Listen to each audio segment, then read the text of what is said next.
I'm Stacy Phillips with iConnectEngineers.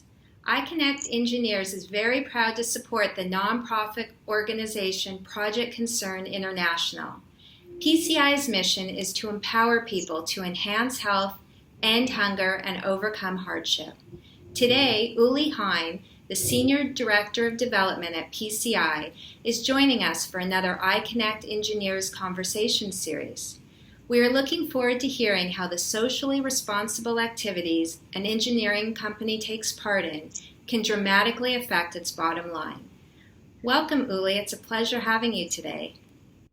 Thank you so much, Stacy. It's a pleasure being here. Can you please start off by telling our audience a story about how Project Concern International was started by Dr. James Turpin? Absolutely. So Project Concern International was started 55 years ago, right here in San Diego, where we're headquartered.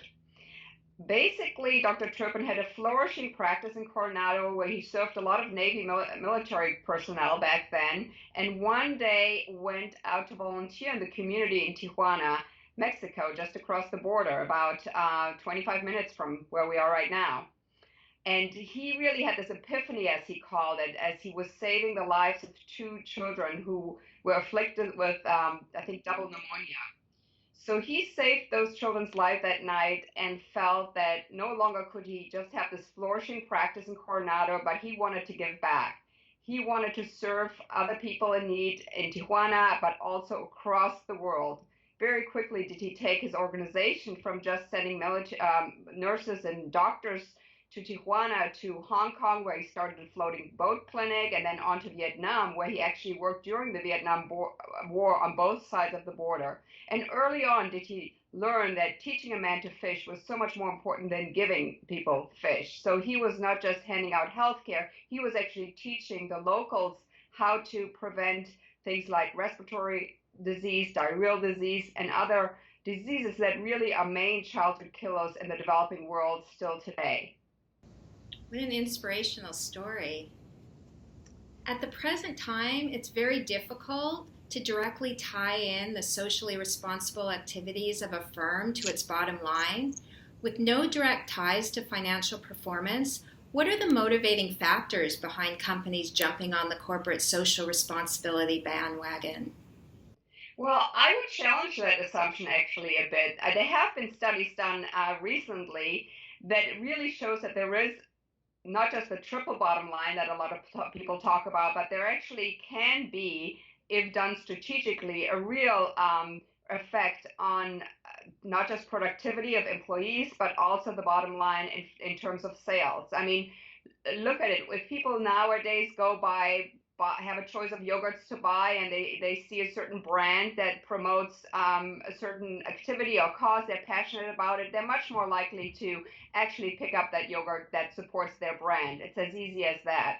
So there have been studies that show that there is a direct financial impact, but more importantly, so really the impact on the employees are significant. And what I mean by that is not just that they have a sense of feeling good about working for the company, but it directly really has to do with retention. And we all know how expensive it can be to rehire and retrain people. And if you look at the millennials, the young people nowadays that are entering corporate world, there's almost an expectation that their company is offering time off to volunteer somewhere. They are expecting their company to be involved in a socially responsible way. I think there's really a big case to be made why corporate social responsibility is something that a corporation that wants to be a big player has to embrace. I mean, look at all the big brands: UPS, Nike, Starbucks, Google. Everybody's doing it. So if you want to be a sizable name in your industry, you want to be on the forefront of that. And that's not just relates to large corporations. It's really a way for middle-sized corporations to differentiate themselves. Thank you. That's very good advice. Is there a project that PCI is currently involved with that is tied to the engineering industry? Well, We have a large project right now with Cemex that we're actually expanding, and I know it's not directly an engineering company, but I think it's close to it. It's, of course, one of the biggest cement companies in the world. One of the programs that I think would most reverberate with your audiences is what we call our Barrio Mio program, which we started in Guatemala, but we're now implementing in Tijuana and really want to take out to the world. As we all know, half of the population now today is living in urban centers, and that number is just increasing. Now, that's coming with great challenges for these urban centers. And we work, for example, in government with municipalities, the private sector, universities, companies, local organizations, to really upgrade high-risk informal urban settlements into safer, healthier, and more resilient neighborhoods. And we are starting to do just the same here in Tijuana, right across the border from San Diego, where we're founded. And our biggest corporate partner in that effort is Cemex. And this is really not, we're not talking specifically about any huge financial contribution, but we're talking about in-kind time of both labor and materials. I mean, things that directly relate to the engineering world that we're involved in have a lot to do with water and sanitation, for example. But really, it has to do with the redevelopment of neighborhood spaces where we rebuild homes to reduce vulnerability to disasters and optimize land use. We improve household and neighborhood water and sanitation systems and practices to increase access to clean water, to reduce environmental contamination. So there are a lot of projects potentially within our work that could directly relate to engineering firms. So, in light of these projects, how can an engineering community partner support PCI through its humanitarian projects to help communities meet their basic human needs and solve the world's most pressing challenges? Well, thank you so much for that question. There are many ideas we would have, and we would tailor make a program for any company that is interested in partnering with us. We've done this many times, of course, but there are many different ways that I'm excited. There are many different reasons why I'm excited specifically to get engineers involved in this, what we call Barrio Mio program.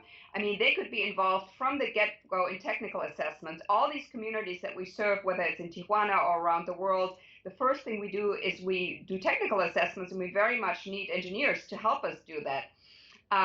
So they could either lend their in-kind expertise, but also they actually potentially could get subcontracts for us. We're trying to raise between $5 and $10 million in the next 5 to 10 years. So a mid-sized company could definitely bid on some of these subcontracts we put out there. What we would love to see is a wraparound partnership, a long-term sustainable partnership where we have employees involved in fundraising for the program at the same time that we're looking at subcontracts potentially, where we have engineers working in an in-kind way on our technical land assessments, for example, where we really have a strong relationship between the corporation and PCI that dovetails nicely with this large program we already have, but really plays to that particular engineering company's strength and opportunities.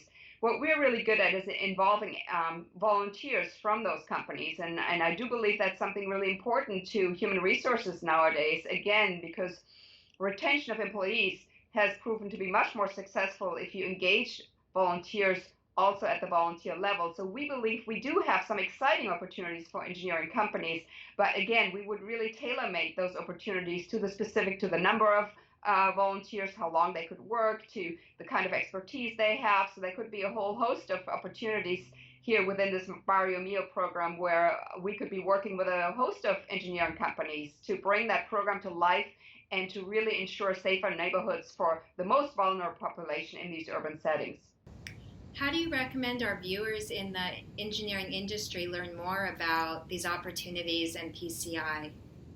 Well, they could contact me or anybody at our organization, and hopefully, Stacy, we can leave behind an email address.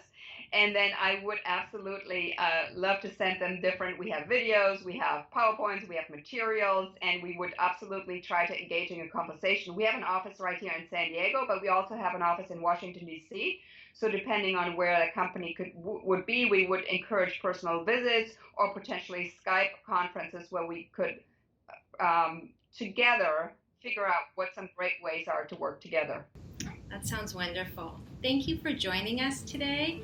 and we wish you all the best with your upcoming projects, and we hope to encourage other engineering firms to get involved as well. Thank you so much for the opportunity. I really appreciate it. Thank you. Thank you, Uli.